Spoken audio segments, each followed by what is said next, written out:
Assalamualaikum warahmatullahi wabarakatuh. Nama saya Endang Winasih dengan NIM 26014200049 dari Rombel C PBSJ 2020.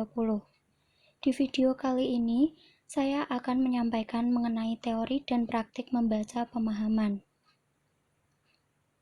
Pokok pembahasan, yang pertama definisi membaca pemahaman, yang kedua jenis-jenis membaca pemahaman, yang ketiga tahapan membaca pemahaman, yang keempat hal-hal yang harus dihindari dalam membaca pemahaman, yang kelima kelebihan dan kelemahan membaca pemahaman, yang keenam jenis teks yang sesuai untuk membaca pemahaman. Definisi membaca pemahaman.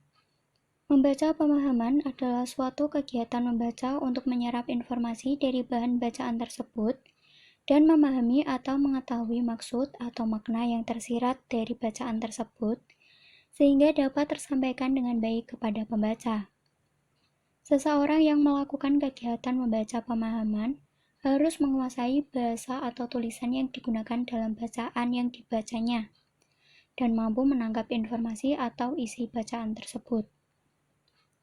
Menurut Tampu Bolon, menyatakan bahwa pembaca pemahaman merupakan suatu kegiatan membaca untuk membina daya nalar. Menurut Sardono dan Slamet, membaca pemahaman adalah membaca dengan penuh penghayatan untuk menyerap apa yang seharusnya dikuasai siswa atau pembaca. Menurut Abidin, membaca pemahaman sebagai proses sungguh-sungguh yang dilakukan pembaca untuk memperoleh informasi, pesan, dan makna yang terkandung dalam sebuah bacaan. Jenis-jenis membaca pemahaman.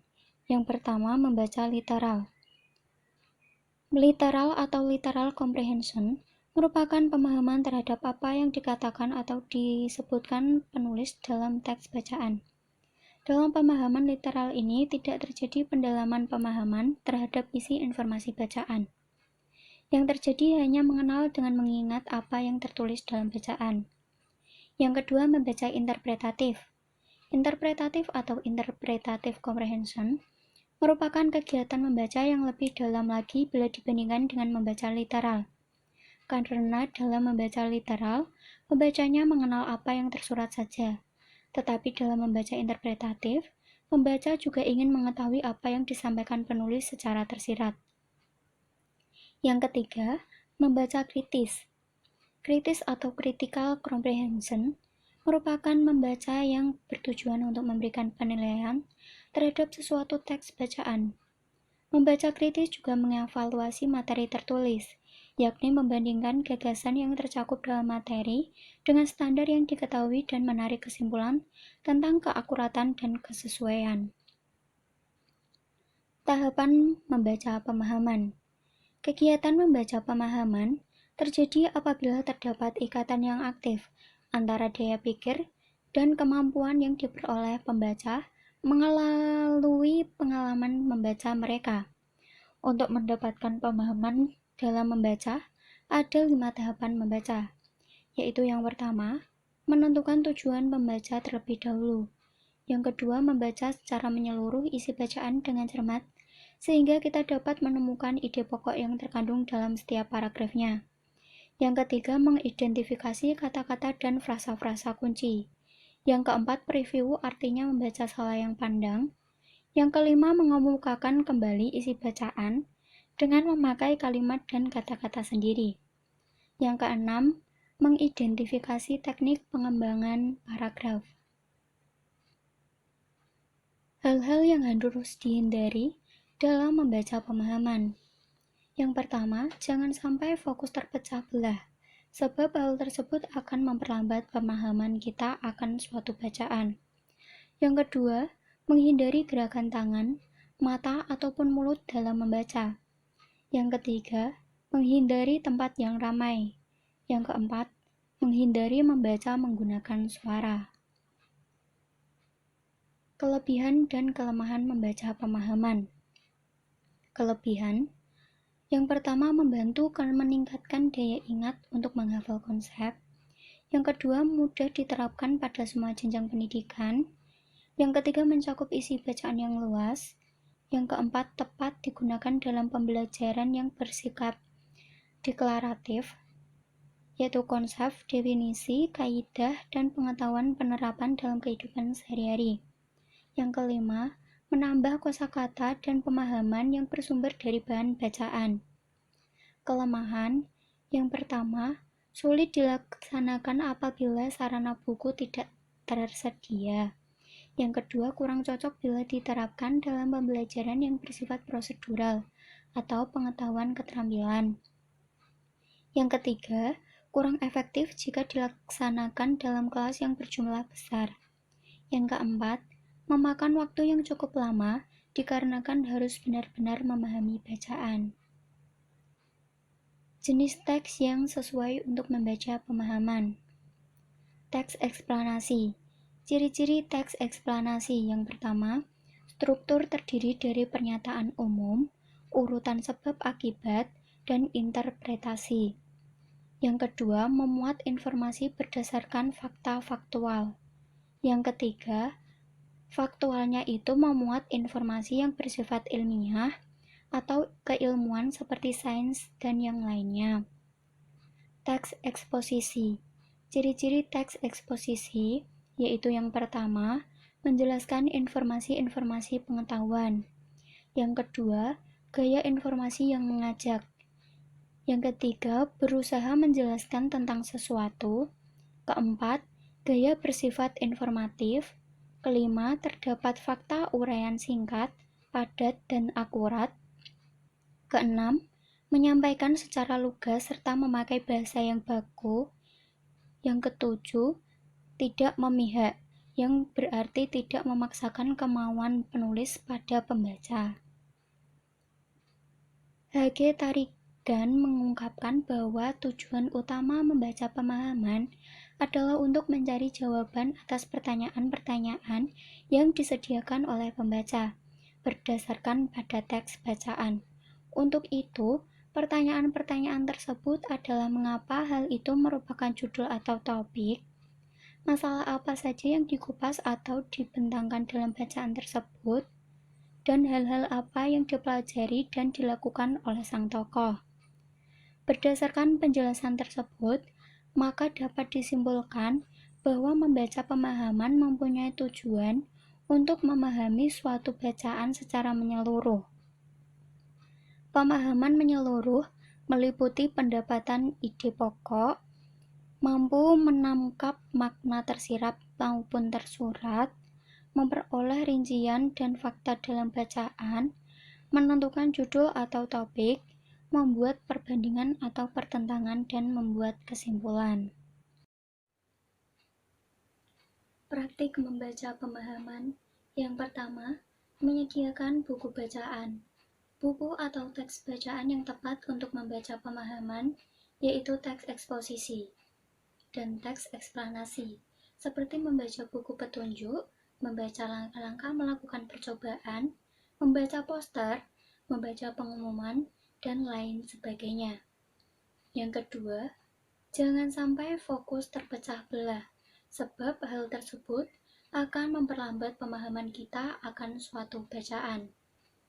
Cara yang dapat dilakukan agar fokus kita tidak terpecah belah yaitu dengan membenarkan posisi dalam membaca, yaitu duduk tegak, berada di tempat dengan penerangan yang cukup, jarak mata dengan buku bacaan tidak terlalu dekat, menghindari bacaan dalam posisi tidur, terlentang maupun terlengkurap, menghindari gerakan tangan, mata ataupun mulut dalam membaca, menghindari tempat yang ramai, menghindari membaca menggunakan suara. Yang ketiga, survei sebelum membaca. Sebelum mulai membaca, lakukanlah terlebih dahulu survei singkat. Baca judul dan bagian pendahuluan, agar kamu bisa tahu secara umum bacaan yang kamu hadapi membahas tentang apa. Saat melakukan ini, pastikan kamu fokus kepada informasi-informasi umum, bukan hal yang spesifik. Beberapa bagian lain yang bisa kamu baca dalam melakukan Survei awal antara lain judul dan subjudul bab, bagian awal chapter, kalimat pertama, beberapa paragraf, beberapa bagian visual, atau bagian kesimpulan. Yang keempat, menentukan tujuan membaca terlebih dahulu. Tentukan dulu tujuanmu dalam membaca sesuatu, konten apa, pelajaran apa, informasi apa yang kamu berusaha dapatkan dari bacaan yang ada. Dengan mengetahui ekspektasi terhadap bacaan, kamu jadi lebih mudah fokus dan mengeliminasi hal-hal yang terdapat dalam bacaan namun kurang relevan dengan kebutuhanmu. Yang kelima, membaca secara menyeluruh isi bacaan dengan cermat, sehingga kita dapat menemukan ide pokok yang terkandung dalam setiap paragrafnya, serta mengidentifikasi kata-kata dan frasa-frasa kunci. Buat catatan kecil untuk bagian-bagian yang kamu rasa penting, atau buat tanda dengan highlighter pada bagian tersebut. Bagian-bagian penting antara lain yang kamu anggap sebagai kunci bacaan, ide atau konsep penting, poin-poin tertentu, atau kesimpulan. Dengan catatan atau highlight kamu akan jauh lebih mudah untuk mengingat apa yang kamu baca. Selain itu, akan mempermudah kamu juga dalam mengakses informasi penting dari bacaan. Yang keenam yaitu melakukan preview. Preview artinya membaca selayang pandang.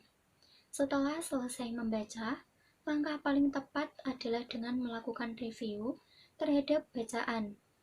Apakah kamu mendapatkan informasi sesuai ekspektasi? Bagian mana yang kamu rasa paling pahami? Bagian mana yang masih kurang jelas dan butuh info tambahan? Dengan melakukan review, kamu akan tahu apa yang harus kamu lakukan selanjutnya. Yang ketujuh, mengemukakan kembali isi bacaan dengan memakai kalimat dan kata-kata sendiri. Contoh evaluasi membaca pemahaman. Bacalah teks di bawah ini dengan seksama. Penyakit gondok. Penyakit gondok banyak menyerang anak-anak. Penyakit ini disebabkan karena kekurangan zat yodium. Penyakit gondok menyebabkan leher menjadi bengkak. Penyakit ini merupakan penyakit khas pada anak-anak. Akan tetapi, remaja dan orang dewasa juga bisa terserang. Jika menyerang pada anak-anak sekitar seminggu sudah sembuh. Jika menyerang orang dewasa, penyakit ini akan lebih parah. Gejala pertama serangan gondok ialah membengkaknya bagian bawah depan telinga, biasanya yang bengkak hanya sebelah. Bengkak ini akan disertai rasa nyeri pada saat menelan makanan, nafsu makan menurun, muntah, sakit pinggang, demam, serta telinga berdengung. Penyakit gondok dapat disembuhkan dengan bawang putih. Cara membuatnya sederhana. Ambil bawang putih secukupnya, lalu dikupas. Iris-iris dan direbus dengan air sedikit. Saat masih panas, dibalurkan di bagian yang bengkak. Setelah membaca teks tersebut, didapatkan beberapa pertanyaan, yaitu sebagai berikut. Ada yang pertama, apa yang menyebabkan penyakit gondok? Yang kedua, siapa saja yang bisa terserang penyakit gondok? Yang ketiga, apakah gejala penyakit gondok? Yang keempat, bagaimana cara menyembuhkan penyakit gondok? Sesudah memahami isi bacaan, didapatkan jawaban dari pertanyaan-pertanyaan tersebut, yaitu sebagai berikut. Yang pertama, penyakit gondok disebabkan karena kekurangan zat yodium. Yang kedua, penyakit ini merupakan penyakit khas pada anak-anak. Akan tetapi, remaja dan orang dewasa juga bisa terserang. Yang ketiga, gejala pertama serangan gondok ialah membengkaknya bagian bawah depan telinga, Biasanya yang bengkak hanya sebelah. Bengkak ini akan disertai rasa nyeri pada saat menelan makanan. Nafsu makan menurun, muntah, sakit pinggang, demam, serta telinga berdengung. Yang keempat, penyakit gondok dapat disembuhkan dengan bawang putih. Cara membuatnya sederhana. Ambil bawang putih secukupnya lalu dikupas, iris-iris dan direbus dengan air sedikit. Saat masih panas, dibalurkan di bagian yang bengkak. Sekian video presentasi dari saya. Kurang lebihnya saya mohon maaf. Terima kasih. Wassalamualaikum warahmatullahi wabarakatuh.